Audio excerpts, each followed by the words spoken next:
Hey guys, what's up? It's your buddy Keith at Keith Producer on Instagram, and I am here filming what is one of the rarest Lotus cars ever made. If you're in America, you've never seen one, you ain't never gonna see one, because they only brought one over there in 1987, and then they had to bring it back 6 months later.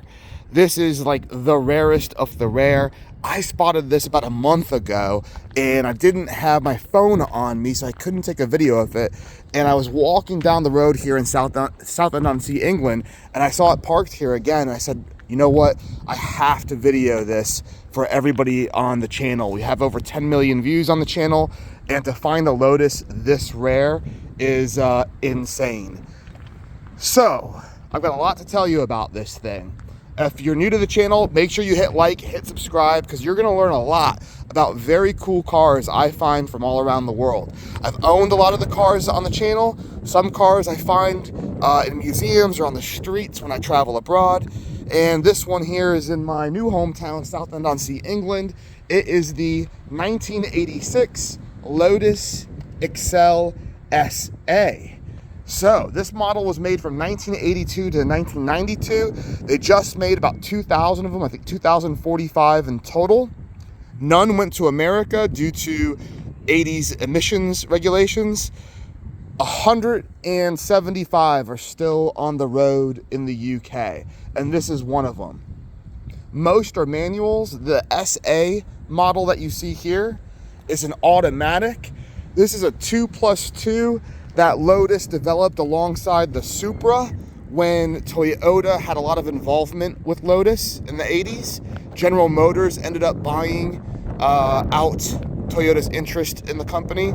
But yeah, so 82, the Excel was made. Part of the wind, guys, out of the wind.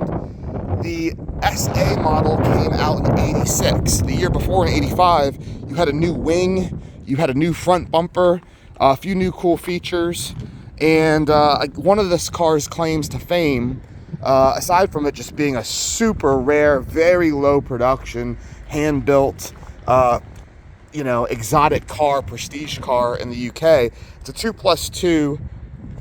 This was featured on an episode of Top Gear, I think in 2012. Richard Hammond drove one of these, where they were trying to recreate the James Bond spy car, the submarine car. And for budget reasons, they didn't want to splash the cash on a Lotus Esprit. So they got one of these, and yeah, I actually haven't seen that episode, but I'm going to check it out after I stop this video. Some other cool features about this car. It's built in two halves, okay? Top half and bottom half. There's a reason why there's a black molding that goes all the way around the body of the car, and that is partially to hold, I guess hide a seam. So the whole body's made of injected resin, and the top half is made, the bottom half is made, and it's brought together. It makes it a very rigid car.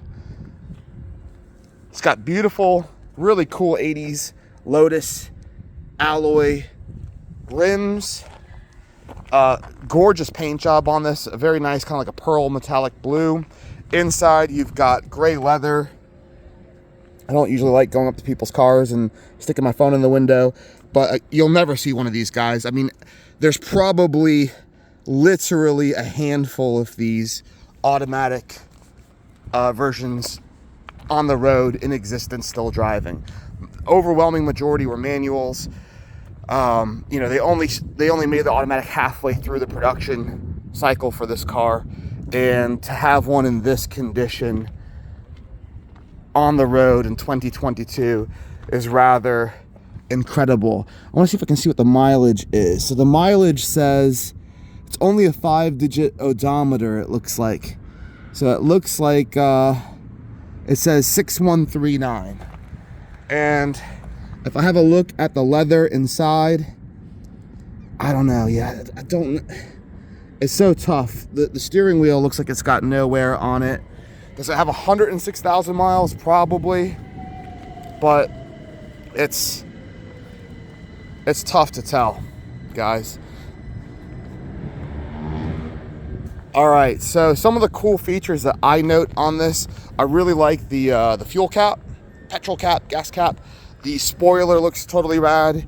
You've got dual exhaust, very nicely centered under the rear tail lights.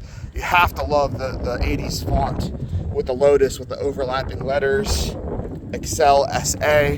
This is what came before the Lotus Elan, and they were gonna make essentially an Elan coupe. That was gonna be the Excel into the 90's, but sales were just dwindling for Lotus, and they decided to scrap the whole Elan thing and Excel coupe altogether. All right. Other interesting thing, you can go on Wikipedia, just have a Google and type in Lotus Excel. You can read all about it. It has a 2.2 dual overhead cam, slant-four Lotus engine.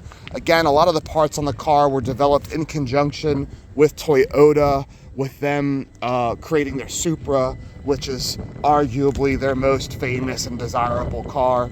Man, I just saw one of the new Supras on the road the other day. That is a good looking car. My uncle actually had an 80's Supra with the louvers on the back windscreen. That was a really cool car, turbo. Any other noteworthy things to chat about? You don't have much space, you know, on all of these 2+2s from this era. All of these cars that have 2 doors, back seats, you know, Porsche 11 stuff. The seats themselves are big. They actually are. You've got a lot of space in the back here. No headrests, but you've got zero legroom. I mean, absolutely zero legroom. Not even a child's leg. It's quite silly, honestly. I love these vents on the front. And to me, this has all of the vibe of an 80's James Bond Lotus car. You know, the color is great. This is not a color you typically see on a Lotus. When I think of Lotuses, I think white, like the James Bond car. I think yellow. You see a lot of yellow on Lotus cars, and red. But this blue is just sexy, man. It's hot. It's a good looking car. All right, I'm trying to think of other things I saw in the Wikipedia article about this. Like we discussed, 82 to 92, it was, I guess you would say this was the entry-level Lotus versus the more expensive Esprit and Esprit Turbo. It being the automatic, again, just very rare. Hard to get automatic prestige cars, supercars, sports cars. I wouldn't call this a supercar by its power, you know, 2.2 engine, but certainly by its design. This was designed to be parked alongside Ferraris and Lamborghinis of the era. You know, it looks quite radical. And today, I mean, I need to go get a pen and a napkin and leave a note on this guy's windscreen here and see if this guy's willing to sell it, because I've never seen one in my entire life. And when I look at the production numbers and look at how many actually still exist on the road today, there's like none of these left. I mean, if there's 170 left on the road in the UK from all 10 years of production, and they only made the SA for half of that cycle, you know, and the automatics were just a fraction of the cars that were manufactured, most were manuals, you know, quite possibly this is literally a handful, one of 5 cars on the road. And then when you break it down to like right-hand drive, this color, this features, that's probably one of 1 that still exists on the road in this day and age. Whew, getting out of the wind here. Yeah, guys, just a real treat. And I love seeing a car that I know nothing about, that I've never seen before, that I've never heard of, because I've owned a lot of cars. I mean, I used to go to the auction every week. I buy 20 cars a week. I thought I've seen it all, but this I've never seen before, guys. So if I've never heard of it, you've probably never heard of it, and now you know. Now you can tell all your friends that you've seen a very extraordinarily rare Lotus Excel SA today on the internet. Awesome. All right, dudes and dudettes, thanks for following. Follow me on Instagram at KeithProducer. That's Keith Producer, Producer. Make sure you're subscribed to the channel, like it, love it, leave me some comments. If you knew this car existed, by all means, brag in the comments section. I want to hear about it. Tell me your thoughts on the car in general. You know, would you drive this? I would drive this. I love these big, thick 80s supple leather couch seats that they used to make. They don't make seats in the interior like that anymore, that's for sure. Cool, guys. Well, I'm out of here. I'll catch you later. Thanks for watching. Thanks for subscribing. More cars to come. I did an awesome Aston Martin DB11 today in frosted glass blue. You're gonna love that one. Catch you later.